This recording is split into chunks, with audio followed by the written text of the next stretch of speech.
and welcome to 30 at 6. This is Cecil TV and it's August the 5th. I'm Rob Churnside. Allison Donnelly is on top secret, high level, confidential assignment and we'll be back next week, at which point I'll be out doing the same thing. Tonight we have some really special people on the show and we're glad that we all survived the Cecil County Fair and everybody had a great time. But it's one event after another in Cecil County, and the next thing coming up is the Healthy Lifestyle Expo, 17th annual. Here with us in the studio tonight, welcome to Heike from Community Services and to Shawn Markey from Cecil College. Great. Welcome to 30 at 6. Thank you very much. It's going to be an exciting event. This, Shawn, how many years is it? This will be the 17th year that we've had it at in the county, and this year it's at Elkton High School. But yeah, 17 years. Okay, it says right here on the poster. And didn't it used to be called the Senior Expo?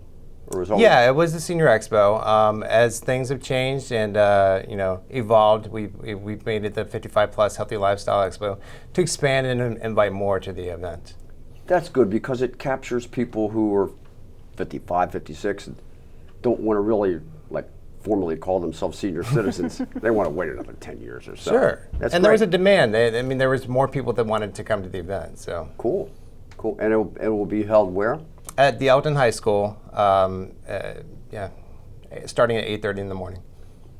Awesome. So there's a cost involved, and it's.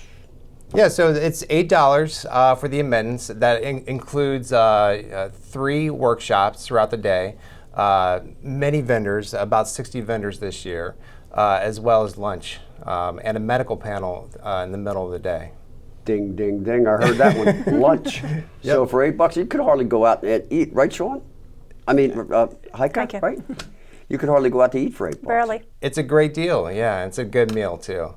That includes a bag and all the free giveaways that we have. We also have raffles throughout the day that are also a part of that admittance fee. So, Heike, I wanted to ask you because there's a big list of activities. What one are you really hepped up about? You think people really enjoy? Well, I think everybody will enjoy everything because they're just all great. The themes and the subjects are all different. We talk about nutrition, we talk about law, about fitness. So there is something really for everybody.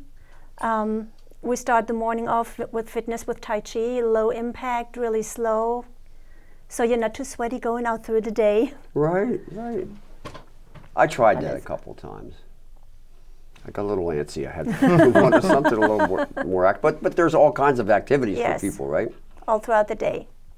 And building up to lunch, more activities, keep you focused. So I know, Shawn, maybe you should tell the folks out there in TV land, how's the college involved in this? Well, we've had a partnership with the Department of Community Services from the beginning.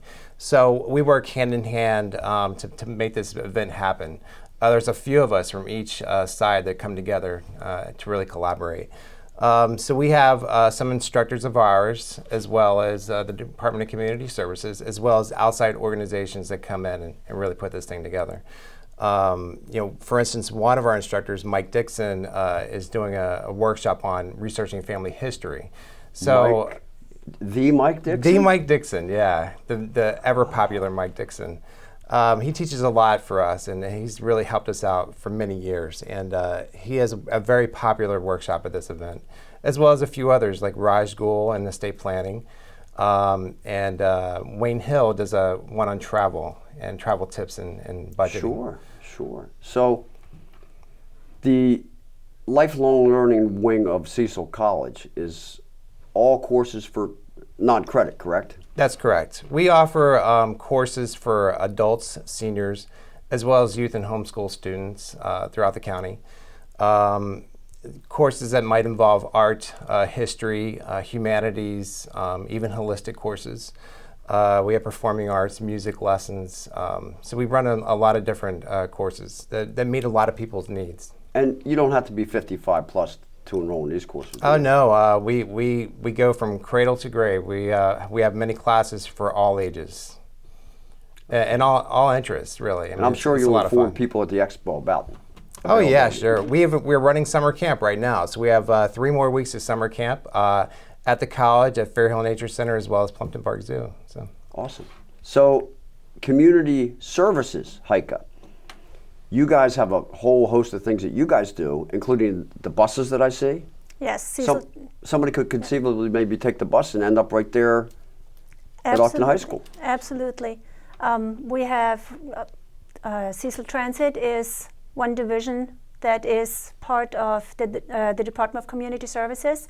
I'm with Community Wellness, so we oversee all the exercise and wellness programs and presentations that we try to bring out throughout the county, down from Cecilton up to Rising Sun.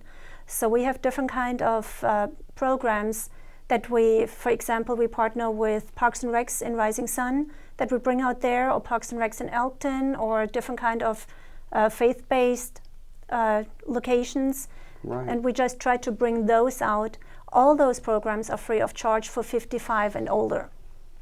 And then we also have the 55 plus Healthy Lifestyle Fitness Center. We have 3 personal trainers on staff, and they do a phenomenal job with helping people to take them from where they're at and elevate to where they want to be. That is awesome. And you know, you're never too old to take care of yourself.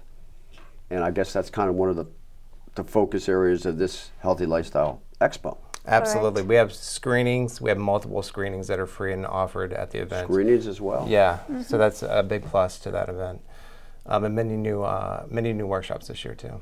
Awesome. There must be something we've missed. Can either of you think of something else that you want to make sure that our viewers are aware of? Yeah, we have a website. It's www.cecilhealthylifestyle.com, all one word. So, I mean, the event program's on there. You can see the list of all the vendors that will be there, including links to their websites as well. And that's this Thursday coming up. This Thursday, This Thursday. 8:30 to 1:30. Be there early. If you'd like to register early and skip the lines, please call the college or the Department of Community Services. Our number is 410-287-1078. And what's the number there? Sorry. 410-996-5295. The lines are long at the very beginning, so pre-register and skip the lines. That's a good idea. And that way that you also get a count, kind of an advanced count, and you won't run out of food for lunch. I'm sure you won't anyway. Food's very important at this event, It yeah. is. Yes, indeed. Well, it is in my book, and I'm sure a lot of our viewers who decide to go will contact you early to make sure they don't miss it. It's air conditioned. It's another big draw, especially with the weather. So It's a beautiful event, and Elkton High School really helps us out and makes this a wonderful event for us. They provide a lot to make this event happen, and we're lucky to be there. great. Looking forward to it. If I wasn't on a plane doing top secret TV work somewhere else, I'd be there. Thank you both. All right, thank you. you.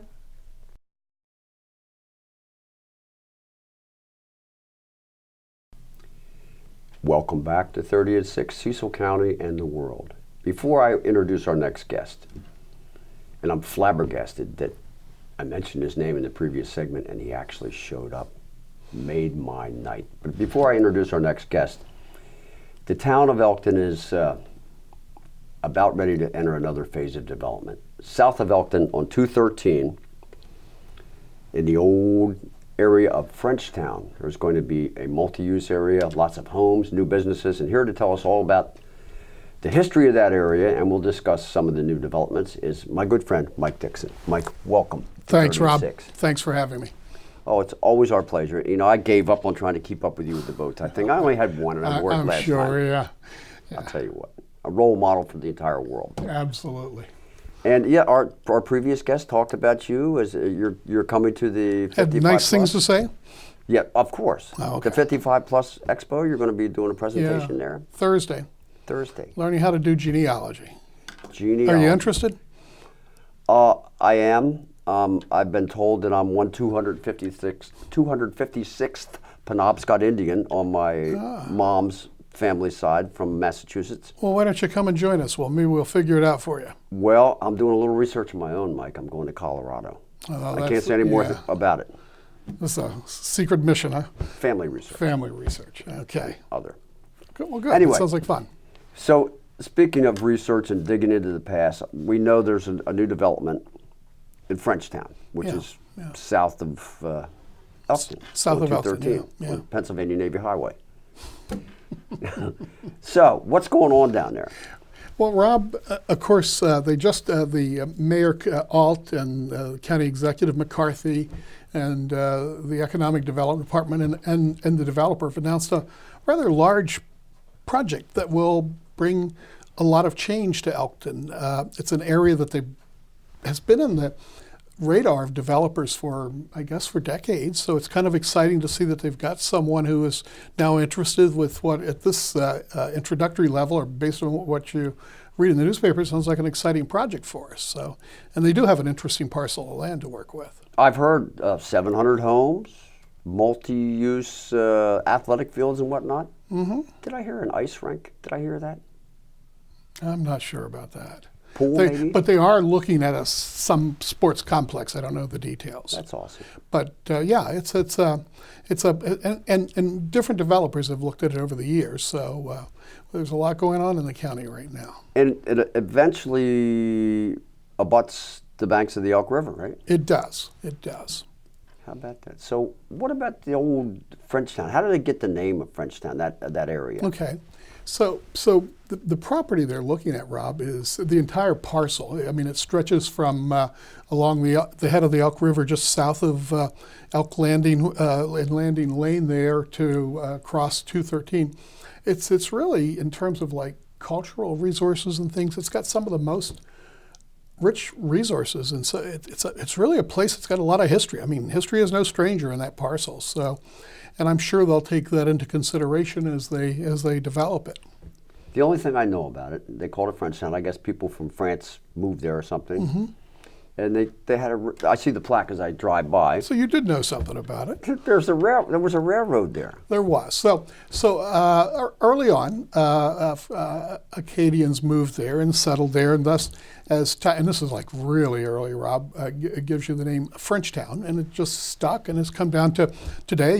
As you go down that highway, what was the name of that highway you get stuck on? The Pennsylvania Navy Highway. That one. Route 213. Or Augustine. It's only during boating season. Or now. Augustine Herman Highway. Right. And you pass Frenchtown Road. So here's a name that's come down from, the top of the 1700s or something like that. A little further down the road, you pass a historical marker. It says Newcastle and Frenchtown Railroad. Yeah.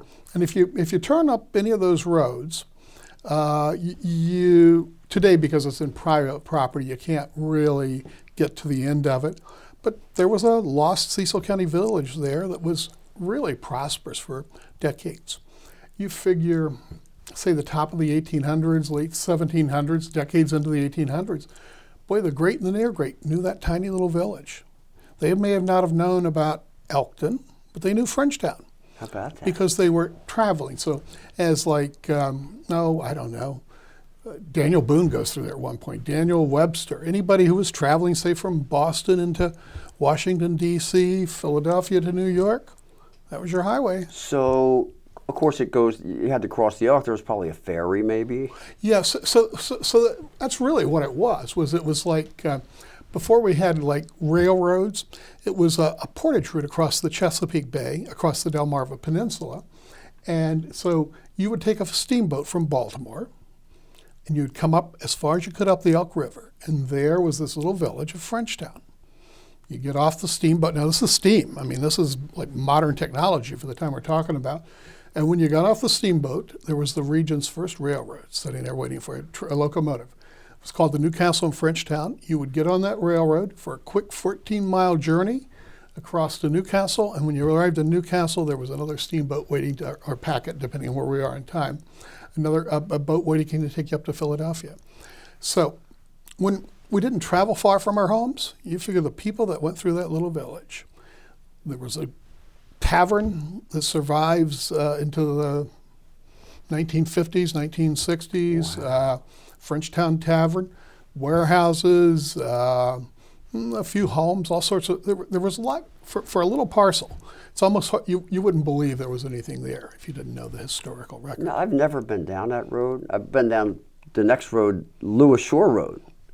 We had friends that had a cottage and a boat down there. And we Yeah. used to go water skiing. Of course, nowadays, you'd have to water ski at high tide because you come back, it'd be this much water Yeah. and that much mud, Yeah. you know, Yeah. years ago. So I guess the river was deeper, cleaner, less sediment. Yeah, all of the above. You figure we say to 1800, we're not disturbing the soil so much, Rob, so that when those Pennsylvanians get the rain, all that dirt and debris comes down the river, deposits there, kind of silts it in. So, silting it as the 1800s went on became a substantial problem, and today you wouldn't even know there was riverboat traffic there. But it was 1813 that the first steamboat, the Eagle, landed on our shore at Frenchtown. Wow. So And it was the railroad wasn't there yet. Oh yeah, yeah. Oh, it well, was. well. So here's the story. It was always a place of innovation. Before there was a railroad, there was a turnpike company. So, very top of 1800s, there was a company called the Newcastle and Frenchtown Turnpike. So instead of the locomotive, the steam locomotive, what you had meeting the packet boats probably at that point were coaches, and you'd unload your Like baggage. stagecoaches. Yeah, stagecoaches, and they'd rest. And the difference was it was like an improved road, not a country farm lane Right. and stuff like that. And it wasn't owned by the government. It was a stockholder corporation, so you could have owned stock in it. You maintained it. The stagecoaches, passers-by, and then about 1831, the times are changing, and the steam locomotive has appeared in North America. The B&O is the first, or one of the first. You've got one down in South Carolina, and our little Newcastle and Frenchtown was the first in Delmarva, Wow. probably the third in the nation. Wow. So you'd jump on that little packet and go right past Bullfrog and the Mason-Dixon line. In fact, that's another archaeological resource that I'm sure they'll look at. If you get off, you said you'd gone down to Lewis Shore. Right. Can you picture where there's a little creek just as you get off of Augustine Herman Highway? Mm-hmm. There's a little creek there. Now you won't see it because you're probably bustling right on to your Right. destination down by the water. But if you park your car, there's this a fieldstone bridge span over a tiny creek that was built by these Irish laborers circa 1820s. Wow. And today, the county got its money's worth out of it because it's still a county road bridge. How about So think of the craftsmanship that went in to do that. And they'll probably have to look at all those things. What else is down there? So if you had to bury somebody in the top of the 1800s, you didn't take them to large commercial community cemeteries or church cemeteries. You probably had a cemetery in your plantation. You get back in the woods there, and you will find at least one cemetery. And it's deeply overgrown, about where you, like you were talking about when you get down to the end. And there's not much sunlight peeks in there today, but if you know where you're going, you'll go poking along in there and you'll see some of the oldest tombstones in Cecil County history with names like Henderson. You've got me intrigued, Mike. I think I ride my bicycle down that way a lot. I think you could probably ride your bicycle down that road. You can almost to the end. Right at the end, it's owned by private property now, and so you can't get in through there. But yeah, it's worth driving down through there. You'll see 1950s modern homes, but otherwise a lot of that's just farm fields, which I assume the developer is going to be working on. So, what do you think should, from a historical perspective, I got two questions for you. Mm-hmm. First, what do you think should be preserved from a historical perspective as they develop? Well, I'm this sure area? the town planning department and county planners and other regulatory agencies involved will be very careful. There's a Right. pretty rigorous process. Like I am sure they will protect the cemetery. There are regulations about that, and usually a developer just has to set it off and care for it. Today, you really hardly anybody can find it unless they'd been in there before. The old stones rarely see somebody. There's even on a bright day like yesterday with the sunlight, there's not much sunlight gets in there. So I suppose, and we'll have to wait and see what the regulatory reviews do and things, but I suppose they'll do that. I suppose they'll probably do some archaeological studies because, there's all these transportation potential artifacts to be studied, the village. one of the Cecil County battles occurred there in that Really? village. Yeah, War of 1812. The British are at the head of the bay, and in late April of 1813, they sail up to attack Elkton. They run into a fort right there at Frenchtown. There's 200 Royal Marines up against a local militia who probably has Revolutionary War gun. They said the stagecoachmen there, they quickly come ashore, they disperse the defenses, and they retreat back to Elkton to make a second stand. You do have a skirmish there, a little bit of a battle. Right. So, what's the history of that? I guess it was probably 10 years ago, the state of Maryland was here, the Maryland Historical Trust, the state agency that oversees these things, and they had an underwater archaeologist, and they and a couple of graduate students did dives right off that area that we're talking about. They came up with artifacts from when the British burned the ships. Are these artifacts on display at the Historical Society? They're at the Patterson Park Lab. It's the Maryland State Archaeological right. Lab, and you can check with them and see them there. From our standpoint, what they do, Rob, is they give us reports. Written records are one thing; it's the way you know things, but you also need the objects, the relics that survive. So they were able to find buttons from British soldiers, buttons maybe from sailors. They can see what kind of food they were eating, where the structures were and stuff like that. Now, the only detailed study that's been done there was in the water. And the state archaeologists were here. I guess they spent a couple weeks, and they would go and dive. And they had a couple of graduate students from a university in North Carolina. But I suppose what we'll hear is that all of this is being taken into consideration. Sure. And it's a standard process. And I'm sure the measures will be taken to protect and maintain the health of the elk with sediment control and all that kind of stuff. Exactly, I would think so, yeah. And a runoff management plan so there's not too much blacktop going right down. Blacktop? Yeah. Oh. Macadam. Oh, macadam. Going right down to the water. Yeah. Yeah, Pennsylvania dirt's what gets us. It comes down there and fills up the creek. Well, that's true too. Yeah. Anyway, I mentioned the Historical Society. You're a historian through the Historical Society. Also teach at Cecil College. Also lifelong learning instructor at the Expo, 55 Plus Expo. Coming up Thursday, the 8th. Don't miss Mike in his presentation. And we're always glad to have you on the show. Mike, one more question, because my inquiring mind wants to know.